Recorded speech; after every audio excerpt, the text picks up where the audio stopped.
Hi, welcome to Loughborough University. Welcome to Wolfson School of Mechanical, Electrical and Manufacturing Engineering.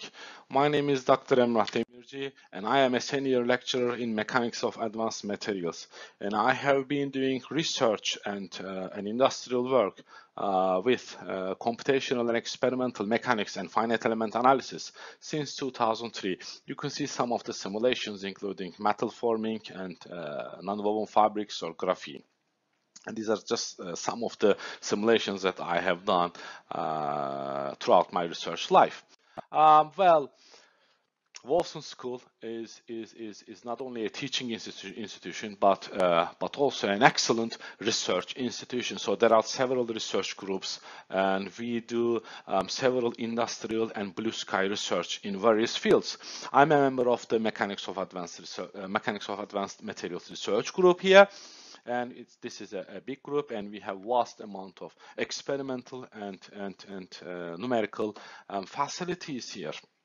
So the reason why I'm focusing on the research is we highly believe on research-based teaching. So we offer our students the high-end technological skills and abilities which will put them one step ahead in job applications and in the industrial arena. So we have several high-end testing facilities, including CT systems, nano indentations, and all these facilities are pretty expensive and high-tech facilities, and we use all these systems to test the materials and characterize the materials in terms of their mechanical performance and deformation characteristics. And in addition to our experimental facilities, we have a good amount of software library. Some of these software can be used by the students anywhere, including the NX, whereas some are offered only within the campus, so students can use in the halls and connect to our remote server to use them. In addition to our vast software library, we also have a high-performance computing system for huge simulations. So we are very well equipped by means of the experimental facilities and the software. So our students take advantage of both sides, and our students use them at various levels during their education, starting at the very beginning from part A. So let's focus on the finite element analysis that I teach here. So I do teach students the realistic finite element models, not the cartoons, not the animations, the realistic models that replicate the behavior and the characteristics of the parts or products in the service life. And I teach students to focus on the numbers rather than those animations. So I teach them how to get these realistic inputs, okay, and then the realistic material models. And in addition, in order to implement a strong finite element model, I teach students the strong theoretical background. Bear in mind, this finite element analysis is a transferable skill, and it's a brilliant 5-star line in the CV.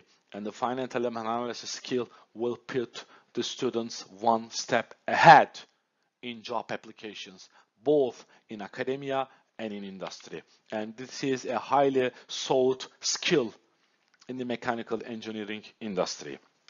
And in addition to all the theoretical background and the FE analysis, I also teach students how to validate those models.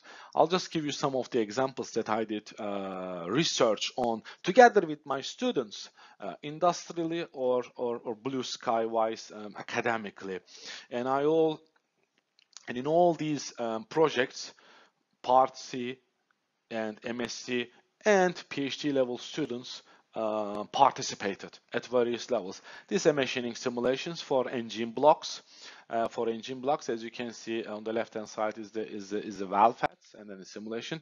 So the students did the simulation of an engine block in finite element analysis, and then this simulation is done in the high performance computing. And in addition, not only the engine block but also its machining was also modeled.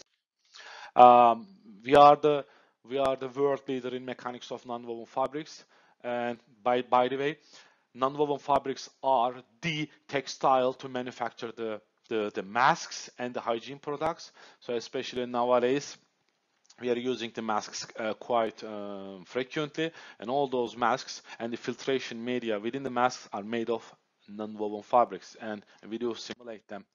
As you can see on the left and the right hand side, how the simulation is so similar to the real life experiment.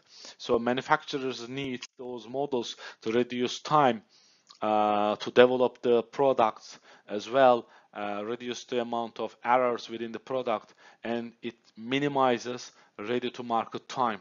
It's a very important skill.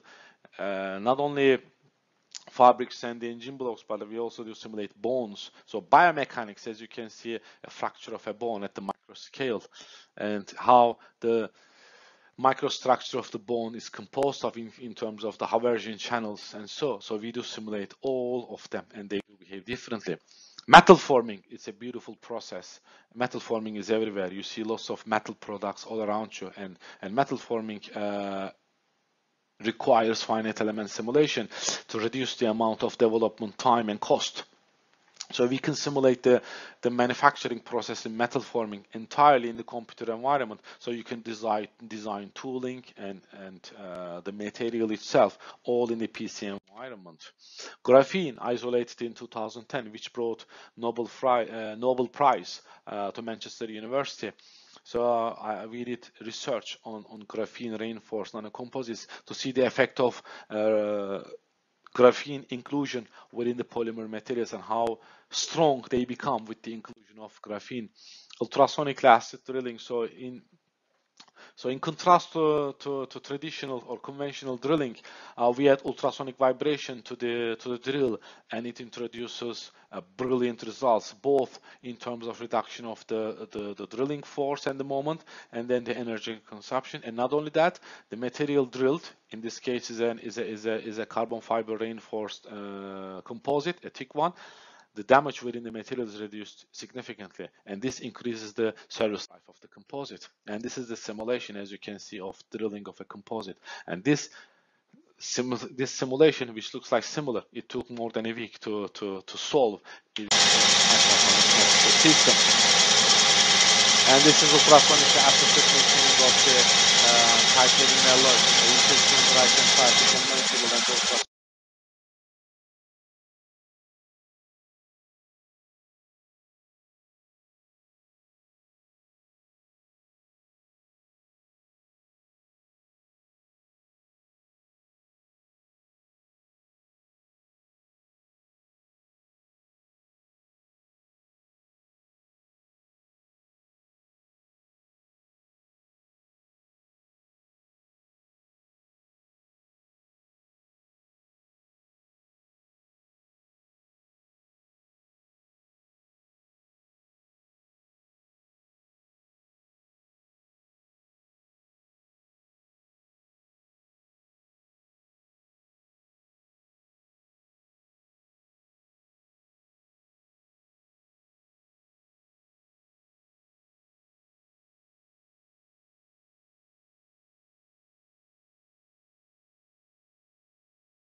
Version of it. And next one, another biomechanics project that we completed, the stent. So how we deploy the stent determines its life as well. As you can see, the simulation of a vein together with the deployment of the stent. It's a big business. So we need to have the correct material with the correct geometry and the correct deployment type and methodology to have the best, to get the most out of the stent. Blast. As you can see, blast a thermomechanical process, and it has thermomechanical effects on the material, and we do simulate it as well. Ballistics, projectile heating for a honeycomb structure, as you can see, it's there. And we do simulate crystal plasticity as well. So metals are composed of tiny grains, so sometimes we need to model the metals grain by grain. Again, composites, I do teach it to students as well. Composites are anisotropic materials. Their mechanical performance is quite complicated, layer by layer, and by means of the change of the mechanical property with respect to direction. And it's there. Fatigue-oxidation damage. I did this research for an offshore petroleum company. So effect of oxidation or corrosion on fatigue and fatigue on oxidation. This is a pretty important research for offshore drill systems. And then microelectronics. So how those silicon dyes and substrates do behave under thermal conditions. So when you switch on and off your mobile phone, it heats up and then cools down, and it has certainly mechanical effects on the electronic system. So we can simulate all this, as you can see in the slide. So how the system behaves when it is exposed to a certain amount of temperature increase. So we do collaborate with various companies and research institutions all around the world, and you can see some of them here. They are world-leading companies and research institutions, and we carry on collaborating with them. Thank you so much for listening. So wish you good luck.